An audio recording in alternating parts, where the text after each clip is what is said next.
Real Madrid টিমে বর্তমান যে জায়গায় সবচেয়ে বড় সমস্যা সেটা হইল রাইট ব্যাক। রাইট ব্যাকের সমস্যাটা কোথায় থেকে উৎপত্তি হইল?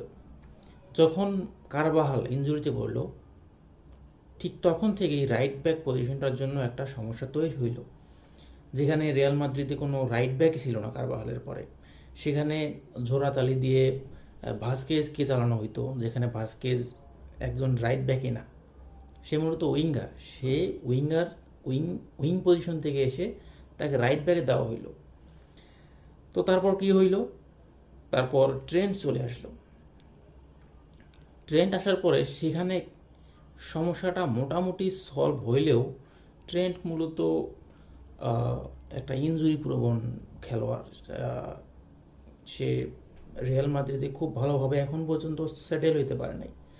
সো সে কয়েকটা ম্যাচ খেলছে, খেলার পরে মোটামুটি একটা সেটেলমেন্টের মধ্যে চলে আসতেছে। এই মুহূর্তে আবার একটা ইনজুরিতে পড়ছে এবং বর্তমানে সে মোটামুটি রিকভারি করছে, করার পর দলেও ফিরছে।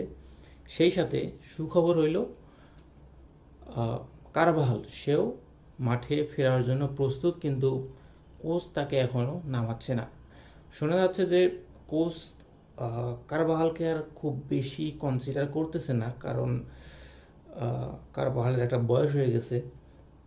সেখানে কোচ হয়তো যাচ্ছে একটা নতুন কাউকে নিয়ে সেখানে অ্যাডজাস্ট করানো।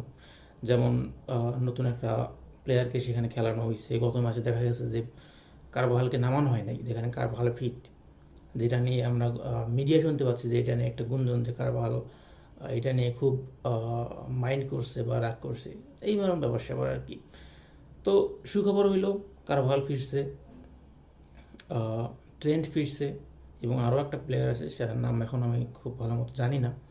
তো এইটা হইলো পরিস্থিতি। যদি এরা দুজন আবার সিঙ্ক্রোনাইজ করে খেলতে পারে তাহলে মাদ্রিদের জন্য এটা খুব ভালো হবে।